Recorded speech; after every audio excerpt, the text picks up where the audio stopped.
আসসালামু আলাইকুম।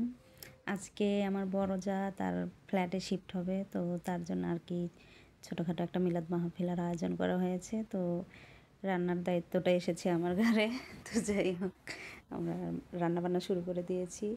আমাদের মানে জায়গা নেই তেমন একটা রান্না করার জন্য, সেই যেতে হবে একদম 5 তলায়, অতটা উপরে উঠতে পারবো না, তাই আমরা মানে সিঁড়ির নিচে ইট দিয়ে চুলা বানিয়ে এখানে রান্না করতেছি। অনেক কষ্ট করেই রান্নাগুলো করতে হচ্ছে, তো যাই হোক, করার কিছুই নেই। তো এই তো আমরা মোটামুটি রান্না শুরু করে দিয়েছি। এখানে প্রথমে আমি পাতিলে তেল দিয়ে তার ভিতরে পেঁয়াজ, কাঁচামরিচ, গরম মশলা, জিরা আর দিয়ে দিয়েছি লবণ, দিয়ে ভালো করে নেড়ে চেড়ে নিচ্ছি। পেঁয়াজগুলোকে একটু মানে বাদামি করে ভাজবো, বেশি ভাজবো না। তারপর পেঁয়াজ ভাজা হয়ে গেলে ওর ভেতরে দিয়ে দেব একটু পানি, তারপরে গুঁড়ামরিচ, লবণ, হলুদ, আদা রসুন বাটা, জিরা বাটা, ধনিয়া বাটা, আর কি ঘরোয়া যেই মশলাগুলো আমরা সাধারণ রান্নাতে ব্যবহার করি সেই মশলাগুলো দিয়ে ভালোভাবে কষিয়ে নিয়ে তারপরে আমি এখানে দিয়ে দিচ্ছি। তো মাংসগুলো এখানে দিয়ে দেওয়া হচ্ছে। দেখতে পাচ্ছেন ইট দিয়ে রান্না করা হচ্ছে। চুলা বানানো তো সম্ভব না, এখানে খোঁড়া যাবে না মাটি।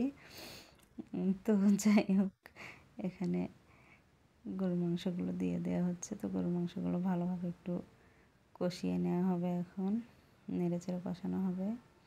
তো একা এক হাতে তো সম্ভব না, বিশেষ করে আমি একটু অসুস্থ ছিলাম, যার কারণে আমি পারছিলাম না কিছু করতে। এখন অনেকগুলো হাত এখানে লেগে যাবে। এই দেখুন, গরু মাংসটা দেওয়া হয়ে গেছে। এখন এগুলোকে ভালোভাবে কষিয়ে কষিয়ে রান্না করতে হবে। বেশ খানিকটা সময় নিয়ে কষাতে হবে। এভাবে নেড়ে চেড়ে কষিয়ে নিতে হবে, ভালো করে কষিয়ে কষিয়ে সেদ্ধ করে নিতে হবে। এটাকে শুধু ঢাকা দিয়ে দিয়ে সেদ্ধ করলেই হবে, পানি দিতে হবে না একটুও।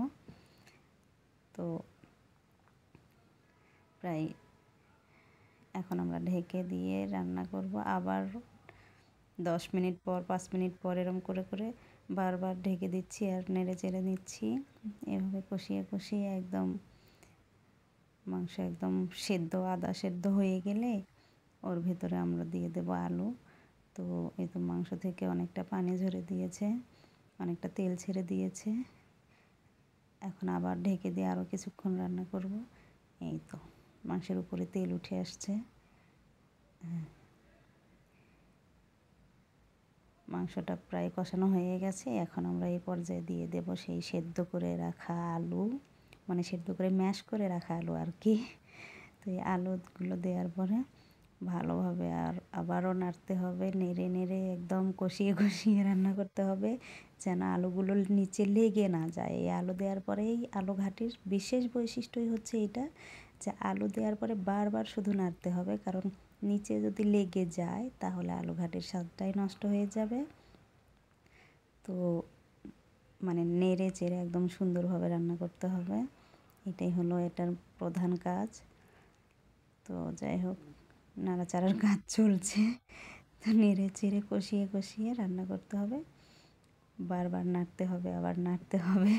আমার শাশুড়ি মাকে লাগিয়ে দিয়েছি নাড়াচাড়ার কাজে। তো যাই হোক, ভালোই শক্তি আছে এখনও ওনার গায়ে। আলহামদুলিল্লাহ, ফাইনালি আমাদের আলু ঘাটিটা রান্না প্রায় শেষ। এখন শুধু এর উপরে ভাজা জিরা